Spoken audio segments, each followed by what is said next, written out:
Kementerian Komunikasi dan Digital menyeru semua pihak termasuk pihak swasta memperbanyakkan program Kibar Jalur Gemilang sempena Bulan Kebangsaan dan Hari Malaysia, dan usaha itu penting ke arah menyemarakkan lagi semangat patriotik dalam kalangan rakyat.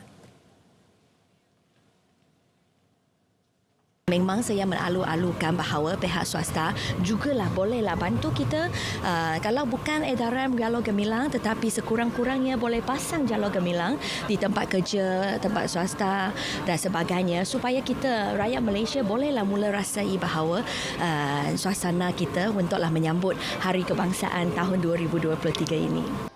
Beliau berkata demikian pada program pengedaran jalur gemilang di KL Central. Lebih 600 jalur gemilang diagihkan kepada penumpang ETS, Kereta Api Tanah Melayu Berhad dan LRT Laluan Kelana Jaya.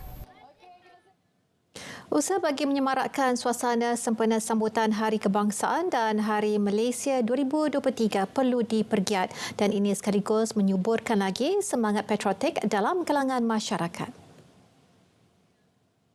Pada pendapat saya sebagai rakyat Malaysia, memang patut kempen ini diadakan kalau boleh setiap tahun tu lebih awal, sebab rata-rata kita tengok di luar macam kempen kibaran jalur gemilang ni sangat kurang, dan kita boleh tengok certain tempat je yang ada jalur gemilang. So dengan tindakan hari ini pengedaran jalur gemilang menyebabkan kami orang biasa pun dapat semaikan rasa kecintaan untuk kebarkan jalur gemilang. Saya semarak sebab apa? Saya dalam kandung mak, arwah mak, babah polis, PDRM masa kemerdekaan zaman almarhum Tengku Abdul Rahman. Jadi saya dalam kandungan mak. Abang saya dah 57, saya 58 dalam perut. Itulah merdeka tu, semarak. Saya kata, ada bendera tu, saya minta. Dapatlah. Syukur, alhamdulillah. Terima kasih banyak. Saya sebagai rakyat Malaysia sangat teruja setiap kali ada program seperti ini, sebab saya rasa kita kan dengan cabaran-cabaran media sosial sekarang yang banyak divert kita kepada anasir-anasir yang tak sepatutnya. Jadi waktu-waktu ataupun program seperti ini kita rasa meriah, and kita rasa look, ini negara kita, so kita has to be patriotic, bersama-sama meraihkan, and then sentiasa ingatlah ini tumpah darah negaraku, tanah tumpah airku.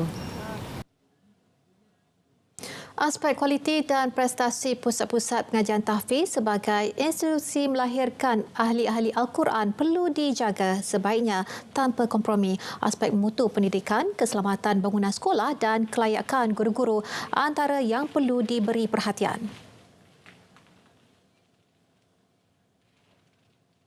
Pada tahun ini, alhamdulillah, kerajaan telah meluluskan sebanyak 150 juta ringgit untuk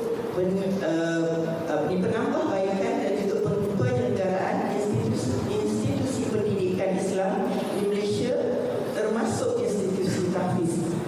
Kita tidak mahu keyakinan dan kepercayaan masyarakat kepada institusi tahfiz hilang kerana kita mengabaikan aspek-aspek penting dari segi pembelajaran, dari segi kualiti dalam mutu pendidikan, termasuk juga pengurusan institusi-institusi tahfiz ini. Dianggarkan terdapat lebih daripada 1,200 pusat tahfiz berdaftar telah wujud sehingga hari ini dengan bilangan pelajar seramai 90,000 orang dalam satu masa. Seterusnya untuk perkembangan dari negeri Selangor, langsung bersama Samsia Samsi. Silakan Sam. Baik, terima kasih Miza.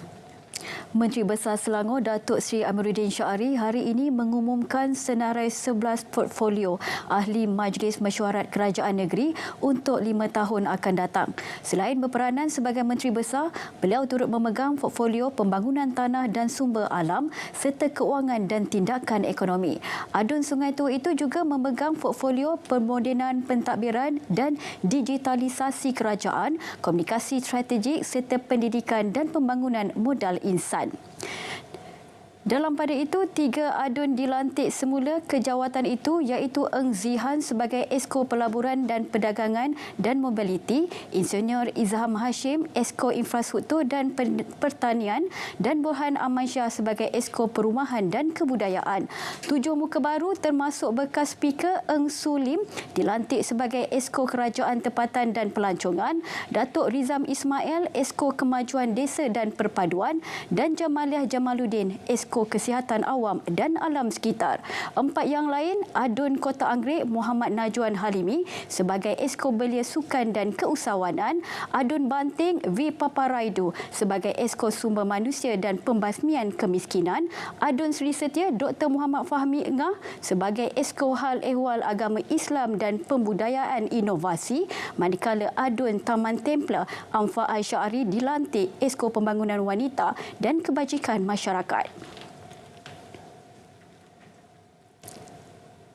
Premis perniagaan bangunan kerajaan, premis swasta serta rumah kediaman di Sepang diingatkan supaya tidak mengibarkan jalur gemilang yang lusuh atau koyak sempena bulan kebangsaan ini. Tindakan itu dilihat seperti tidak menghormati jalur gemilang yang menjadi kebanggaan negara.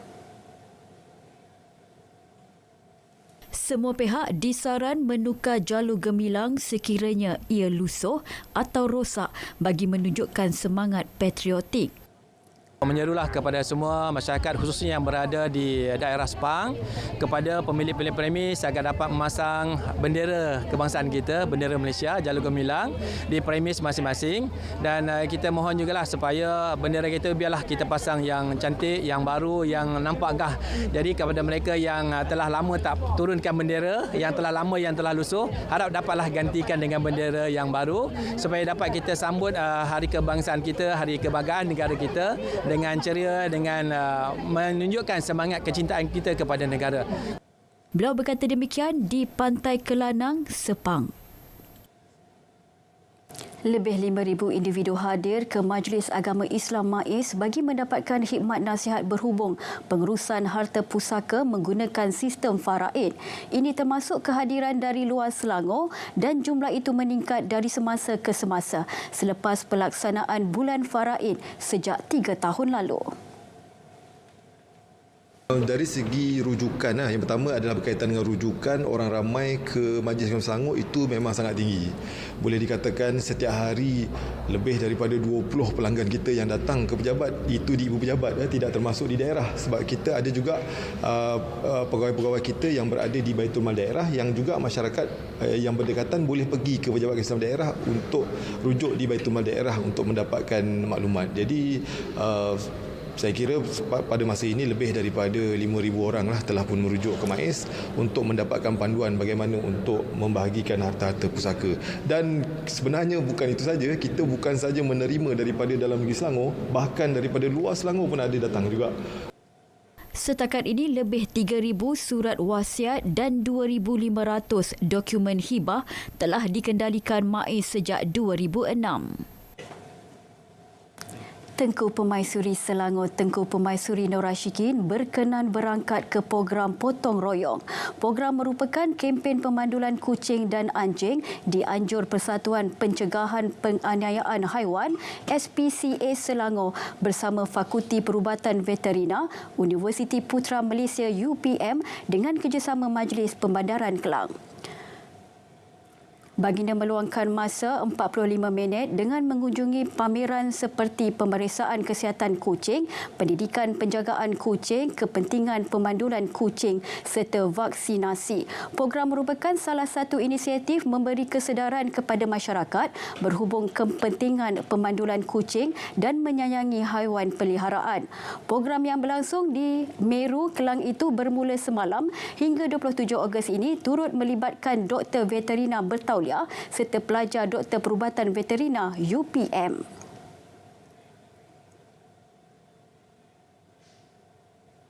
Bagi mengurangkan kadar kemalangan jalan raya dalam kalangan belia, program advokasi keselamatan jalan raya daerah Petaling dilaksanakan di Sekolah Menengah Kebangsaan SMK Bandar Utama Damansara 2 Petaling Jaya. Program anjuran Pejabat Daerah dan Tanah Petaling sempena sambutan Hari Kebangsaan ke-66 itu melibatkan 50 pelajar terpilih menerusi pertukaran topi keledar. Taklimat keselamatan jalan raya, pameran dan demonstrasi penunggangan selamat turut diadakan.